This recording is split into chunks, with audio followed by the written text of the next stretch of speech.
Hey guys! This video is about 5 mistakes that I have made with regards to trading, whether it's been trading on the stock markets or whether it's been trading with crypto. Now the first mistake that I have made, these mistakes you should not make by the way. The first mistake I have made is not taking responsibility for my trades. When a trade becomes profitable, I'm like, oh yeah, I listened to the right advice, I did the right thing, I knew it was gonna happen.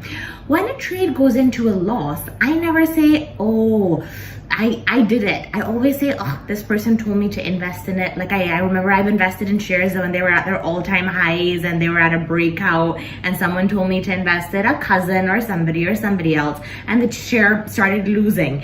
And I was like, it was that person's mistake. I'll never listen to them again, etc., etc. No, take responsibility for your trades. Whether they're profitable or whether they're not profitable, you did it. When you start taking responsibility for your trades, you will do the correct research before you invest. You're not just gonna listen to somebody.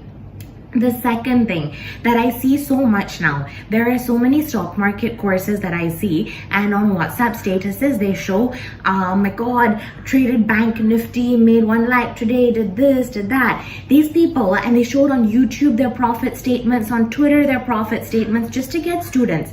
You have to understand that you have no idea with regards to the amount of capital that they're trading with, and they never show you their losses. So just closing your eyes and following these people and following what they say with regards to do of trades is not the best idea, because you don't know what capital they're trading with and you never see their losses. It's better not to just look at someone's profit statement like this and do what they're saying blindly. You need to do your own research, or you need to find someone genuine, like a genuine teacher who will show you the profits and losses that they have made over an entire year and what final result they have. That's the second mistake. I also get really enticed when I say, oh, I should have traded Bank Nifty today, that person made 1 lakh, why didn't I do it? But no, it doesn't make sense, because that person has never put up a status or a loss statement for me to see also. The third thing, which I have super done, okay, it's hilarious and it's stupid. I know about diversifying risk, I know about systematic risk, I know about unsystematic risk, but I've done this. I have overtraded in terms of concentration risk. So if I really have conviction with regards to a share, or if I really have conviction with regards to a coin, I will make that coin my portfolio, okay? It is the most stupid thing and I've stopped doing it, but I will make that coin my portfolio because I believe that it's gonna go up, and my God, if that goes down, what's gonna happen? Again, I'll take responsibility if it made a profit, and I will wanna leave the market if it's made a loss.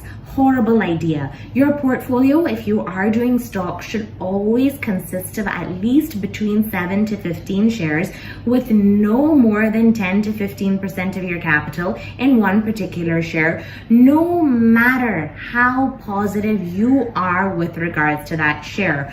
Do not overtrade. That is one type of overtrading, okay? Putting all of your money into one share or one coin, which I have done before. The other type of overtrading is putting all of your money into one market, right? If you're going to put all of your capital into the share market or all of your capital into the crypto market, because the idea there is that you can potentially make 30% profit in one day, you have to understand also that you can also make a 30% loss in one day, so you need to diversify your risk. So with regards to overtrading, your portfolio needs to be balanced between different sectors, and within a sector it also needs to be balanced and diversified. Do not overtrade. I have made the mistake and I've done well. If I've overtraded, I've done 1 or 2 really profitable trades, but the third time it always comes to a loss. You always need to be diversified. The fourth, now, if you analyze stocks and if you analyze crypto and you see, my God, this is a fantastic entry point, it's gonna break out now, and you enter into a stock or you enter into a coin, and you know that you have a particular stop loss. If it goes between this, you need to sell, and that's it, you need to sell. Well, what I have done is always, because I have so much conviction with regards to that particular stock that I've entered into or coin that I've entered into, when it falls and it falls falls below the stop loss, I buy more, thinking that, no, it's gonna come up. It has to come up. It has to come up. I do dollar cost averaging where I get lower and lower and lower entry points. At the end of the day, I've always lost money that way because it never came up, and the amount of capital that I actually put into that one stock or one share became crazy. I could have put it into much better stocks, better shares, or better coins. So you need to be disciplined. If you have a stop loss, no matter how good you think your entry is, if you have a stop loss and if you know that it goes below this, you need to get out of it. Do not just sit there and put money, because by the end of it, you'll end up with so much money into a losing share or a losing coin. Don't do that. I've done it. Your fifth mistake. When I started trading with regards to the stock market or with regards to crypto, I used to find it very difficult. I have a lot to do, right? I teach, I work, I have 2 kids, a lot to do. So I never would record my trades, okay? I would just trade and I would just kind of keep it in my head that I did this today, and I would just write it on a small piece of paper, and when the day was finished, that was it. Well, you need to record your trades over a period of 3 months, okay? Every single trade, no matter how big or small, no matter whether you've made money or whether you've lost money, and you need to review this on a weekly basis. I am telling you, when you audit your own trades, you will learn so much about where your strengths are and where your weaknesses are. It will definitely help you in the future. I really wish that I had done it. I do it now. Record your own trades, make an Excel sheet for yourself. You will learn so much and you will become so much better at trading. So these are my 5 mistakes. Take responsibility for your trades, whether they make money or whether they lose money. Don't fool yourself because people are just publishing profit statements and listen to what they do. Do your own research. Don't overtrade.